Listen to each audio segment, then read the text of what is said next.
Hello दोस्तों, मैं ओम शर्मा आप सभी का स्वागत करता हूं हमारे YouTube channel the Avon study पर। तो आज हम आपके लिए क्या लेकर आए हैं, बड़े इंपॉर्टेंट टॉपिक लेकर आए हैं कि 3 नए क्रिमिनल लॉ बिल लोकसभा में पास, जो कि हमारे गृह मंत्री अमित शाह थे, उन्होंने ये पेश किया था लोकसभा के अंदर। तो उसको क्या कर दिया गया है, लोकसभा में पास कर दिया गया। पहले उस पर चर्चा हुई थी, फिर उसके बाद पास कर दिया है। तो ये लोकसभा से क्या हो गया, पास हो गया है। अभी कहाँ पे जाएगा, तो राज्यसभा में जाएगा। जब राज्यसभा में पहुंच जाएगा तो वहां से पास होने के बाद ये किसके पास जाएगा, प्रेसिडेंट के पास। वहां से साइन हो जाएंगे तो ये क्या हो जाएंगे, परमानेंट हो जाएंगे। तो इनकी फुल डिटेल देंगे, ये क्या है क्या नहीं है। तो हर न्यूज़पेपर में ये बात आई थी कि लोकसभा के अंदर 3 क्रिमिनल लॉ पास हो चुके हैं, जिसमें से एक है राजद्रोह कानून, खत्म कर दिया गया है। नाबालिग रेप से संबंधित है और मॉब लिंचिंग से संबंधित है, ये 3 कानून।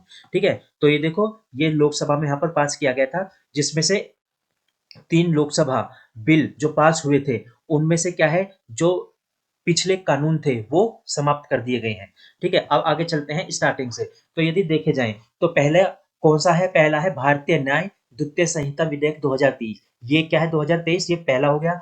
दूसरा कौन सा है, भारतीय नागरिक सुरक्षा द्वितीय संहिता विधेयक 2023, ये दूसरा हो गया। और तीसरा क्या है, भारतीय साक्ष्य विधेयक 2023 बिल, ये अमित शाह ने वहां पे लोकसभा के अंदर पास करवा ली है। ये 3 है। अब इनकी पूरी डिटेल देखते हैं क्या क्या चीजें हैं।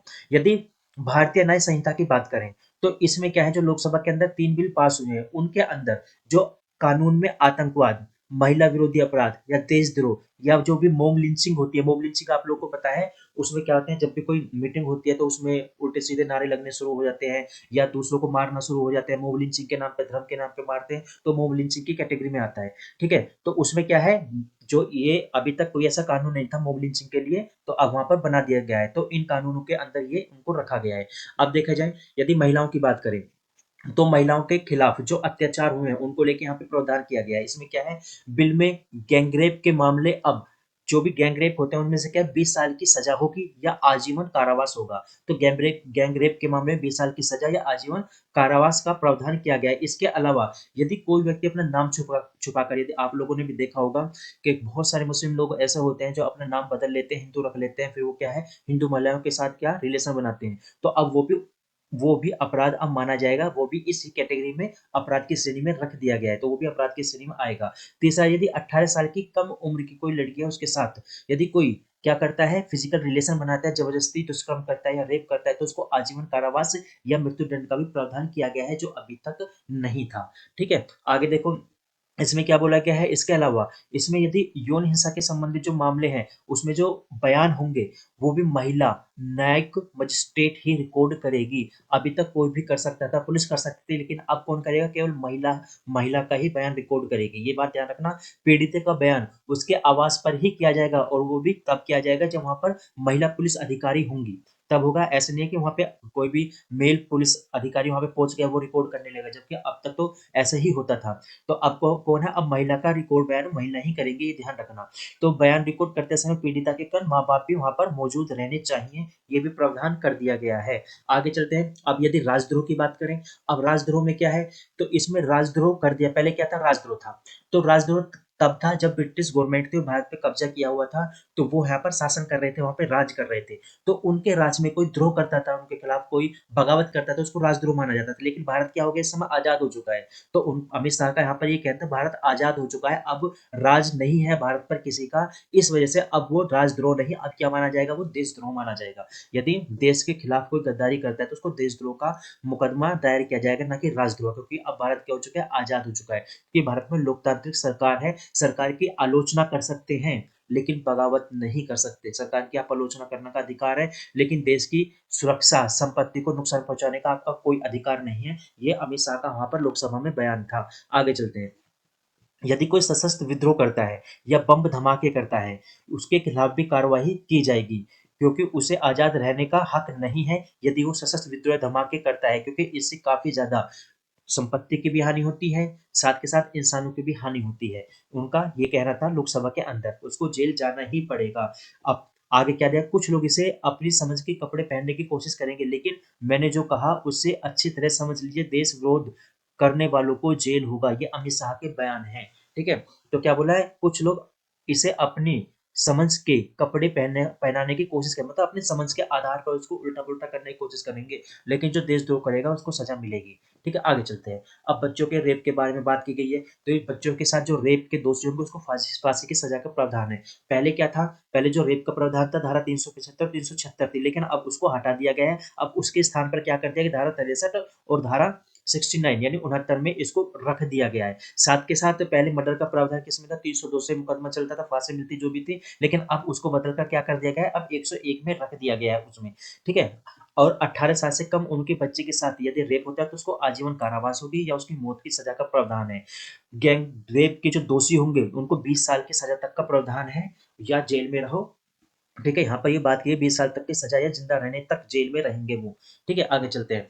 अब देखो 1860 में जो पहला इंडियन पेनल कोड यानी आईपीसी बना था, इंडियन पेनल कोड बना था, अब आईपीसी ना कहकर उसको क्या कहा जाएगा? भारतीय न्यायिक संहिता 2023 कहा जाएगा। आईपीसी कब बना था? 1860 में। अब 1898 में क्या बना था? सीआरपीसी बना था। अब इसका भी नाम बदल दिया गया है। अब इसका क्या कर दिया गया है? भारतीय नागरिक सुरक्षा संहिता कर दिया गया है। 1872 में जो तीसरा कानून बना था इंडियन एविडेंस कोड यानी साक्ष्य कोड जो बना था, अब उसका भी नाम बदल दिया गया। अब उसका नाम क्या कर दिया गया? भारतीय साक्ष्य संहिता 2023 कर दिया गया है। तो ये ध्यान रखना, इंडिया के स्थान पर भारत का यूज किया गया है। यहाँ पे ये चीज भी ध्यान देने बात योग्य बात है। ठीक है, आगे चलते हैं। अब देखो इनसे क्या क्या बातें चेंज हुई हैं। गैर इरादा हत्या को किस कैटेगरी में रखा है? उनको दो कैटेगरी में रखा गया है। यदि आप देखो उसमें एग्जांपल दिया गया, यदि कोई व्यक्ति हिट और रन केस हो जाता है तो उसमें जो जिसके टक्कर लगी है उसको कोई प्रॉब्लम होती है, यदि वो ड्राइवर उसको हॉस्पिटल ले जाता है तो उसको क्या उसमें सजा कम कर दी जाएगी, ऐसा बोला गया है। और हिट रन केस में क्या बोला गया? 10 साल तक की सजा का प्रावधान है। यदि आप से किसी की टक्कर हो जाती है, यदि आप उस व्यक्ति को हॉस्पिटल लेके जाते हो, उसका इलाज कराते हो, तो आपको सजा कम कर दी जाएगी, वरना यदि आप भाग जाते हो तो 10 साल तक की सजा का प्रावधान है। मॉब लिंचिंग के मामले में क्या बोली गई है कि फांसी होगी, मतलब कुल मिला के फांसी होगी। चैन स्केचिंग होती है, उसमें अभी तक ऐसा कोई कानून नहीं था, लेकिन अब उसका कानून बना दिया गया है। यदि सर पर लाठी मार दी जाती है तो भी अब सजा का प्रावधान किया गया है और इससे ब्रेन डेड की स्थिति में आरोपी को 10 साल की सजा का प्रावधान किया गया है। ठीक है, आगे चलते हैं। पुलिस की जवाबदेही भी इसमें तय कर दी गई है। पहले क्या था? जब पुलिस किसी को गिरफ्तार करती थी तो क्या है, उसको परिवार को जानकारी नहीं दी जाती थी। अब क्या है, उसके परिवार को जानकारी दी जाएगी और हर 90 दिनों में क्या हुआ है उसके केस में, इसकी जानकारी भी पुलिस पीड़िता को देगी। ये पुलिस की जवाबदेही भी यहाँ पर तय कर दी गई है। अब यहाँ पे क्या बोला गया? आरोपी की गैर मौजूदगी में भी ट्रायल होगा। मतलब पहले क्या था, यदि आरोपी कोर्ट के अंदर नहीं है तो ट्रायल नहीं होता था, लेकिन अब ऐसा नहीं है, अब ट्रायल होगा। क्योंकि उन्होंने जो एग्जाम्पल दिया है कि बम्बई बम ब्लास्ट में कुछ आरोपी हैं जो कहाँ पर भाग गए थे? पाकिस्तान में भाग गए थे, वो आज भी केस लटके हुए हैं। अब क्या बोल दिया गया है? अब 90 दिनों के भीतर कोर्ट के सामने पेश नहीं होता है तो उसकी गैर मौजूदगी में भी ट्रायल हो सकता है। ये इसमें प्रावधान कर दिया गया है नए कानून में। अब क्या है, आधी सजा काटने पर भी आपको रिहाई मिल सकती है। इसमें ये बात बोली गई है कि यदि जजमेंट सालों, मतलब अब जजमेंट सालों तक नहीं लटकाया जाएगा।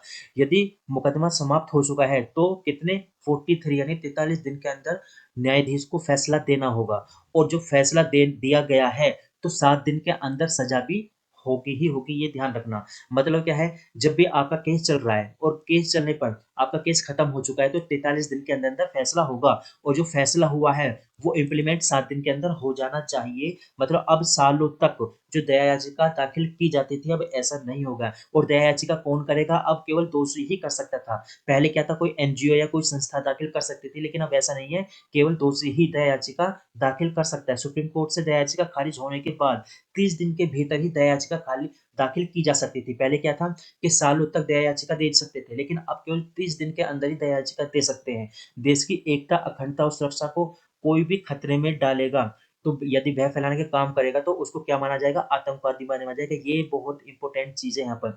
यदि कोई भी व्यक्ति देश की एकता, अखंडता और सुरक्षा को खतरे में डालकर उस पे भय बैठाने का काम करेगा तो उसको आतंकवादी माना जाएगा। यहाँ साफ साफ बोल दिया गया है। अब आप लोगों ने भी देखा होगा कि दिल्ली यूनिवर्सिटी के अंदर यानी जवाहरलाल जेएनयू था, उसके अंदर क्या भारत विरोधी नारे लगाए गए थे। यदि अब कोई ऐसी घटना होती है तो अब उसको क्या टेररिस्ट माना जाएगा, उसको आतंकवादी माना जाएगा। यहाँ पर साफ साफ बात बोल दी गई है। आगे चलते हैं। इन विधायक इन जो ये जो बिल है इससे क्या क्या बदलाव होंगे ये भी देख लेना। जो कई धाराएं हैं उनमें प्रावधान है वो सब चेंज कर दिए। पहले आईपीसी में 511 धाराएं थी, लेकिन अब कितनी बचेंगी? 356 बचेंगी। यानी 175 धाराएं बदल दी गई हैं, 8 नई जोड़ी गई हैं और 22 धाराओं को खत्म कर दिया गया है। और सीआरपीसी में यदि बात करें तो कितनी धाराएं बचेंगी? 533 धाराएं बचेंगी। 160 धाराएं बदल दी गई हैं, 9 नई धाराएं जुड़ी हैं और 9 धाराएं खत्म कर दी गई हैं। ये ध्यान रखना। पूछताछ से ट्रायल तक वीडियो कॉन्फ्रेंस से करने का प्रावधान है। मतलब जो भी ट्रायल होगा सब वीडियो कॉन्फ्रेंस में होगा, जो पहले नहीं था, जो अब कर दिया गया है, ये ध्यान रखना। आगे चलते हैं। इनमें सबसे बड़ा बड़ा बदलाव जो किया गया वो क्या गया? अब ट्रायल कोर्ट को हर फैसला अधिकतम 3 साल में देना पड़ेगा। मतलब जैसे सालों साल तक, 10-10 साल, 15-15 साल तक मामले अटके अटके रहते थे, तो अब ऐसा प्रावधान नहीं है। अब केवल 3 साल के अंदर फैसला देना होगा। देश के अंदर लगभग 5 करोड़ केस पेंडिंग है, जिसमें से लगभग 4.5 करोड़ केस अभी ट्रायल कोर्ट में ही चल रहे हैं। ये ध्यान रखना। इसी तरह जिला अदालतों में जो जज हैं, उसमें से लगभग 25,000 पदों में से लगभग 6,000 पद खाली हैं। लगभग 6,000 पद खाली हैं, तो उनको भी भरने का भी यहाँ पे प्रावधान किया गया है। ठीक है, आगे चलते हैं। तो हमारी क्लास यहीं तक थी। आप लोगों को क्लास कैसी लगी जरूर बताना।